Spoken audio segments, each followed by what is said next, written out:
Dünyanın en basit, en zavallı, hatta en ehemmiyetsiz adamı bile insan ruhunu hayretler içinde bırakacak kadar karmaşık bir iç dünyaya sahip olabilir. Sabahattin Ali, Türk Edebiyatı'nın en çok okunan, en çok sevilen ve üzerine en çok konuşulan romanı Kürk Mantolu Madonna'ya bizi bu sarsıcı tespitle davet eder. Bu kitap sadece hüzünlü bir aşk hikayesi değildir. İnsanın kalabalıklar içindeki mutlak yalnızlığının, anlaşılamamanın ve bir ruhun başka bir ruha duyduğu o yakıcı ihtiyacın destanıdır.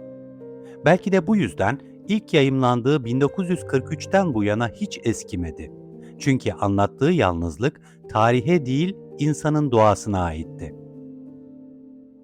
Hikayeyi iş hayatında tutunamamış, silik bir genç adamın gözünden dinlemeye başlarız.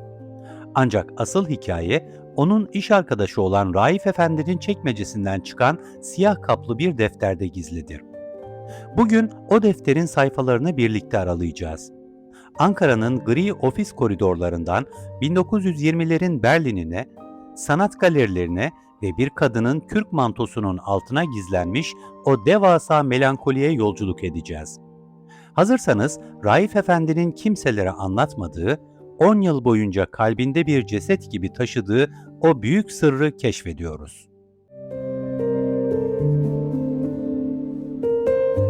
Romanın başında tanıdığımız Raif Efendi, iş yerinde çeviriler yapan ama kimsenin varlığını önemsemediği sessiz ve silik bir memurdur. Evinde karısı ve çocukları tarafından bile hor görülür, bir hiç muamelesi görür.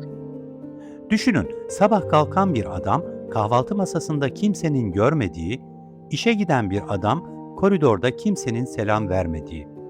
Raif Efendi, kalabalık bir hayatın tam ortasında hayalet gibi yaşamaktadır. Ancak anlatıcımız, Raif Efendi'nin bu donuk maskesinin arkasında bir şeyler olduğunu sezer. Raif Efendi hastalanıp ölümü beklerken, anlatıcımıza eski bir defter emanet eder ve yakmasını ister. Anlatıcımız defteri okumaya başladığında karşısına bambaşka bir Raif çıkar. Gençliğinde babası tarafından sabun üretimi tekniklerini öğrenmesi için Berlin'e gönderilen, sanata ve edebiyata tutkun, hayalleri olan bir delikanlı. Raif, Berlin sokaklarında yabancı bir dilde, yabancı bir kültürde kendi yalnızlığını gezdirmektedir. Ta ki bir sanat galerisinde o tabloyu görene kadar. O zamana kadar Raif, kendini ifade edecek kelimeyi, sığınacak bir köşeyi bulamamıştır. Ama o tablo ona bir ayna gibi bakacaktır. Raif galerideki tablolara bakarken bir portrenin önünde çakılıp kalır.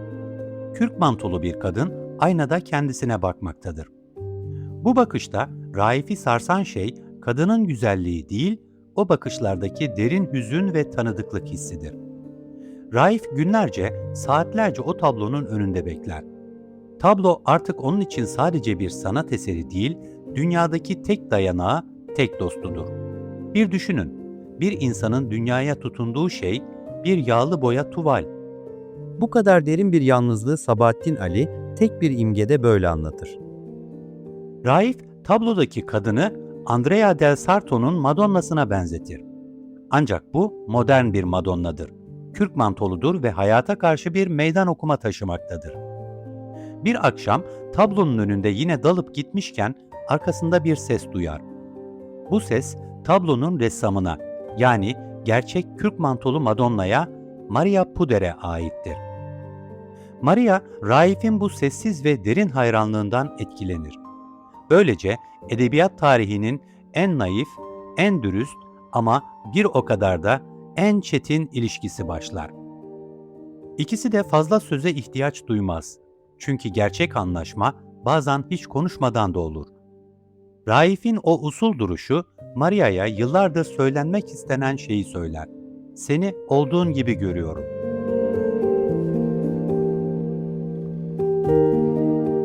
Maria Puder alışılagelmiş kadın figürlerinden çok farklıdır. Erkek egemen dünyaya güvenini kaybetmiş, bağımsız, sert ve kimseye eyvallahı olmayan bir sanatçıdır. Geceleri bir kabarede keman çalarak geçimini sağlar. Raif'e daha ilk günlerde uyarısını yapar. Benden sevgi beklemeyin. Ben kimseyi sevemem. Maria, erkeklerin kadınlara sadece bir obje gibi bakmasından tiksinmektedir. Ancak Raif'in çocuksu masumiyeti, dürüstlüğü ve Maria'yı olduğu gibi hiçbir beklentiye girmeden kabul edişi, Maria'nın zırhını yavaş yavaş deler. Raif, Maria için hiçbir şey istemeyen tek erkektir. İkili Berlin'in parklarında, sokaklarında uzun yürüyüşler yaparlar. Aralarındaki bağ iki yalnız ruhun birbirini bulmasıdır. Maria Puder, Raif'e yavaş yavaş kalbini açar ve bir gün o meşhur itirafını yaparak onu sevdiğini söyler. Ama bir erkek olarak değil, bir insan olarak. Bu, Raif için dünyanın en büyük lütfudur. Sıradan bir aşk itirafından çok daha fazlasıdır bu. Çünkü Maria, hayatında ilk kez bir insanı sahip olmak için değil, sadece var olduğu için seviyordur. Maria ve Raif'in birlikteliği, hayatın tüm kirinden uzak, saf bir kozadır. Maria hastalandığında Raif ona bakar, iyileştiğinde ise hayatın neşesini birlikte tadarlar. Ancak kader, bu iki ruhun sonsuza dek bu kozada kalmasına izin vermez. Raif, Türkiye'deki babasının ölüm haberini alır ve memleketine dönmek zorunda kalır. Gitmeden önce Maria ile birbirlerine söz verirler. Raif düzenini kuracak ve Maria'yı yanına aldıracaktır. Berlin garındaki veda sahnesi romanın en acı verici anlarından biridir. Maria, Raif'e "Seni bekleyeceğim" der. Raif Türkiye'ye döner, mektuplaşırlar. İlk aylar mektuplar umut doludur. Ancak bir süre sonra Maria'nın mektupları kesilir. Raif yazar ama cevap alamaz. Raif, Maria'nın kendisinden sıkıldığını, onu unuttuğunu ve Avrupa'daki hayatına geri döndüğünü düşünür. Bu düşünce, Raif'in içindeki yaşama sevincini öldürür. Artık dünyaya küsmüştür. Kendini sürekli hor görülen, silik memur hayatına hapseder. Ve işte bu noktada roman, bize çok acı bir şeyi fısıldar. Bazen insanı en derinden yaralayan, kaybettiğimiz şey değil, yanlış anlamak ve yanlış anlaşılmaktır.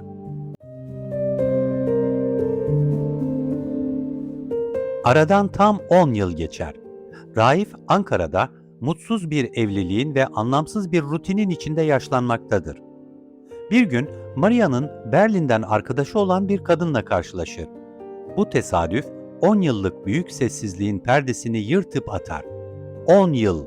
10 yıl boyunca Raif ağzını açıp kimseye anlatamadığı bir acıyla yaşamıştır. Ve şimdi o kadının ağzından duyacakları onu çok daha derin bir acıya sürükleyecektir. Raif öğrenir ki Maria onu hiç terk etmemiştir. Kendisi Türkiye'ye döndükten kısa bir süre sonra doğum yaparken hayatını kaybetmiştir. Daha da sarsıcı olanı, Maria'nın bir kızı olmuştur ve bu çocuk Raif'in kızıdır. Maria son anına kadar Raif'e sadık kalmış ancak hastalık ve ölüm yüzünden ona ulaşamamıştır. Raif o an 10 yıldır Maria'ya karşı beslediği gizli öfkenin ne kadar yersiz olduğunu anlar. Maria onu unutmamıştır. Raif aslında 10 yıldır boşuna yaşamıştır. Kendi ruhunu yanlış bir zanna kurban etmiştir. Defterin son sayfalarında Raif'in bu büyük pişmanlığı ve acısı yankılanır. O defterin son satırlarını okuyan anlatıcı artık Raif Efendi'ye farklı bir gözle bakmaktadır.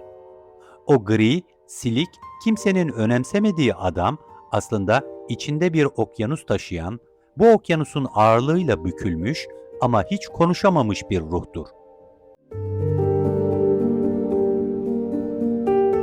Peki Sabahattin Ali bu eserle bize ne anlatmak istedi? Kürk Mantolu Madonna sadece bir kavuşamama hikayesi değildir sevgili dostlar. Bu roman, insanların birbirini ne kadar yüzeysel tanıdığını yüzümüze çarpar. Raif Efendi'yi iş yerinde aşağılayanlar, evinde ona aptal muamelesi yapanlar, aslında onun içindeki bu devasa okyanusu göremeyecek kadar kördürler. Kitap bittiğinde Raif Efendi'nin o meşhur sorusu kulaklarımızda çınlar. Neden her şey bu kadar zor Raif? Neden bir insanın bir insanı anlaması bu kadar imkansız? Maria Puder ve Raif Efendi birbirlerini anlayan iki istisnaydılar. ve dünya bu istisnayı ellerinden aldı. Sabahattin Ali bize dış görünüşlerin ne kadar yanıltıcı olduğunu ve her insanın içinde anlatılmamış bir romanın gizli olduğunu hatırlatır. Bugün bile bu kitabın milyonlarca kişi tarafından okunmasının sebebi budur. Hepimiz bir gün birinin bizi, Raif'in Maria'yı anladığı gibi anlamasını bekliyoruz.